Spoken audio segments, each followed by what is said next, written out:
झारखंड कर्मचारी चयन आयोग में जो है वैकेंसी आया है, तो क्या है वैकेंसी, किस पोस्ट के लिए आया है वैकेंसी, कितना एज होना चाहिए, कितना आपका सैलरी मिलेगा और नंबर ऑफ पोस्ट क्या है और क्वालिफिकेशन कितना होना चाहिए, हर एक चीज के बारे में आपको डिटेल से बताता हूं। तो चलिए आज का जॉब अपडेट्स हम लोग स्टार्ट करते हैं।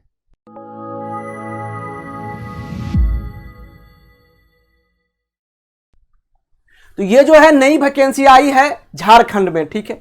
अब किस पोस्ट के लिए है, झारखंड तकनीकी विशिष्ट योगाधिकारी योग्यता अधिकारी स्नातक स्तरीय संयुक्त प्रयोक्ता परीक्षा, ठीक है। चलिए यहां पे हम लोग इस पोस्ट के लिए चलते हैं। देखो यहां पे देखना मत्स्य प्रचार पर्यवेक्षक, तो यहां पे जो है आप लोग अगर हिंदी भाषी हैं छत्तीस बिहार के झारखंड के तो आप लोग समझते होंगे, ये जो है मत्स्य प्रसार जो फिश ब्रीडिंग जो होता है उनको बोला जाता है ये मत्स्य प्रचार पर्यवेक्षक। उनके पोस्ट में जो है आपका अनरिजर्व के लिए 24 है, अनुसूचित जाति के लिए 12 है, अनुसूचित जाति के लिए 6 है, अत्यंत पिछड़ा वर्ग पहला होता है 6 है और पिछड़ा वर्ग के लिए 5, आर्थिक रूप से कमजोर वर्ग ईडब्ल्यूएस का 6 पोस्ट है। टोटल नंबर ऑफ वैकेंसी की बात करें तो 59 और महिला को 2 जो है दिया गया है, खेलकूद कोटा 1। तो ये सब अंधापन और कम दृष्टि 1, बहरापन जो है 1 है, चलन निशक्त से सेरेब्रल पाल्सी 0, ठीक है। तो इस चीज का आप लोग देख लेना। और यहां दूसरा प्रखंड कृषि पदाधिकारी एग्रीकल्चर ऑफिसर जो होता है एवं समकक्ष उनको जो है पोस्ट 305 दिया गया है। अनुसूचित जाति में 31, अत्यंत पिछड़ा वर्ग 2, 22, पिछड़ा और वर्ग अनुसूचित अर्थ 18, आर्थिक रूप से कमजोर वर्ग के लिए 31 है।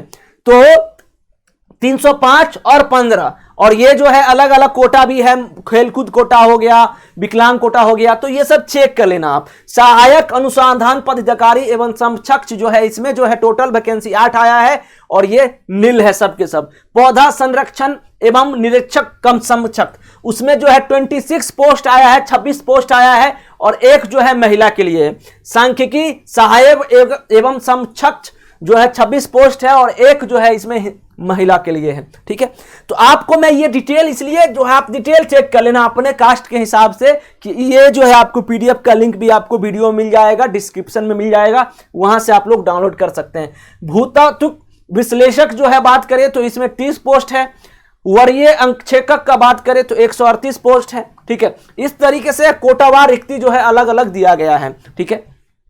अब यहां पे सैलरी की बात करें, सैलरी की बात चल तो पहला जो फिश ब्रीडिंग है उसमें 35,400 रहेगा सैलरी आपका, 1,12,000 के आसपास। और शैक्षणिक जो होना चाहिए किसी मान्यता प्राप्त विश्वविद्यालय से मत्स्य विज्ञान स्नातक, तो मत्स्य विज्ञान में जंतु विज्ञान में जो है आपका जो है अच्छा खासा पकड़ होनी चाहिए। और यहां पे ये 3 पोस्ट के लिए प्रखंड कृषि पदाधिकारी सहायक अनुसंधान पौधा संरक्षण के लिए आपको सैलरी जो मिलेगा वो 35,000 लगभग सेम सैलरी है।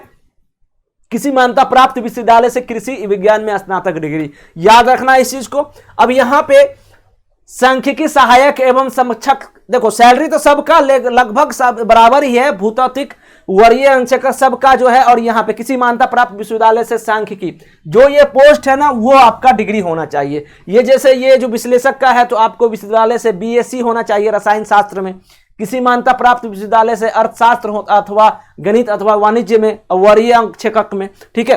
तो ये हो गया। न्यूनतम शैक्षणिक योग्यता का बात करें तो अभ्यर्थियों को आयोग में आवेदन प्राप्त होने की अंतिम तिथि तक उपयुक्त कोटिता 6 के स्तंभ में, ठीक है। अब यहां पे कक्षा झारखंड राज्य में देखिए एक चीज दिया गया है, उपयुक्त अनिवार्य योग्यता के अतिरिक्त अभ्यर्थियों को मैट्रिक 10th का कक्षा एवं इंटरमीडिएट कक्षा झारखंड राज्य में अवस्थित मान्यता प्राप्त शैक्षणिक संस्थान से उत्तीर्ण होना अनिवार्य होगा तथा अभ्यर्थियों को स्थानीय रीति रिवाज भाषा एवं परीक्षा ज्ञान होना चाहिए। तो सीधा सीधी बात है कि झारखंड के लोग भरेंगे, अदरवाइज दूसरे के स्टेट के मतलब उसको कैसे पता चलेगा झारखंड में कौन सा बोली बोला जाता है। और उसके बाद जो है वहां का डिग्री रहना चाहिए आपका 10th का 12th का, ठीक है। तो लगभग मान लो कि डोमिसाइल जो है आपका झारखंड वाले ही इस फॉर्म को फिल कर सकते हैं, ठीक है। अब ये जो है उपलब्धि प्रतियोगिता का अंतरराष्ट्रीय ओलंपिक कमेटी अथवा उनसे संबंधित फेडरेशन द्वारा आयोजित प्रतियोगिता मेडल प्रथम स्थान, तो सबको जो है थोड़ा थोड़ा दिया जाएगा। अब यहां पे मत्स्य प्रचार पर्यवेक्षक न्यूनतम उम्र सीमा की गणना हेतु संदर्भ तिथि 1/8/2012 22 से लेकर 1/8/2010 अधिकतम उम्र सीमा की गणना हेतु संदर्भ तिथि।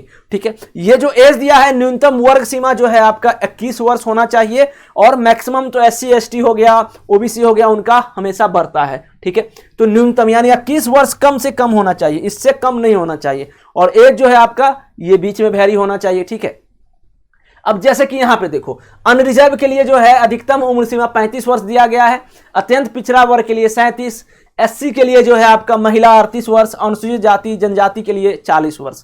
इस तरीके से जो है ये फॉर्म का जो है इस फॉर्म को आप फिलअप करिए। झारखंड के अगर लोग हो तो आप इस फॉर्म को बिल्कुल भरना ना भूलें। आप जरूर इस फॉर्म को भरिए और आपके सिलेक्शन होने से कोई नहीं रोक सकता है आपको। ठीक है, अब जो है यहां पे मैं आपको एक दो चीज बताना चाहता हूं कि ये दिनांक जो है 20/7/2022 से दिनांक 22/7/2022 की मध्य रात्रि तक ऑनलाइन आवेदन पत्र में की गई किसी भी अशुद्ध प्रविष्टियों को संशोधित। देखिए तो यहां पे जो है आपको अगर कोई मिस्टेक होता है तो यहां पे एक दो चीज देख 15/6/2022 से इस फॉर्म को आप भर सकते हैं 13/7/2022 के बीच में। ठीक है, उसके बाद 16/7/2022 तक जो है आप एप्लीकेशन का फी जमा कर सकते हो, पेमेंट कर सकते हो।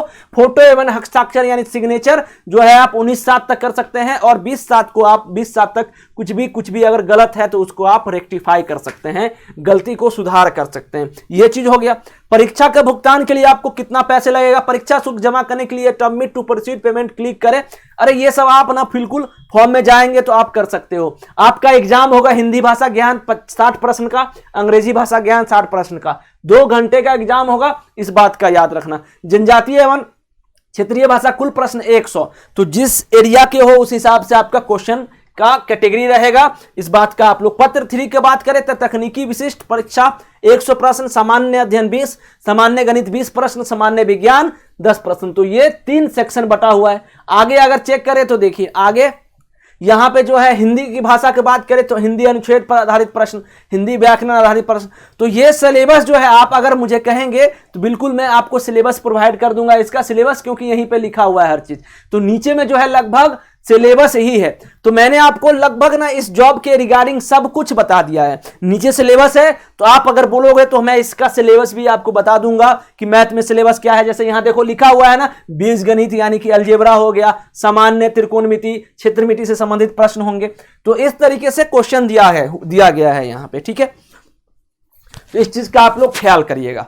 तो आप लोग जो है अगर चाहते हैं कि सर हमें सिलेबस बता दीजिए तो बिल्कुल मैं आपको बताऊंगा। कमेंट सेक्शन में आप कमेंट कर देना कि सर हम जानना चाहते हैं सिलेबस क्या है। बाकी आप इस फॉर्म को भरिए। अगर आपका सिलेबस आपका जो है अगर सब कुछ मैच करता है तो आप इस फॉर्म को जरूर भरना न भूलें। तो मिलते हैं एक नए अपडेट के साथ और हमारी सरकारी नौकरी चैनल को जरूर सब्सक्राइब कर लें। Thank you so much. जय हिंद, जय भारत।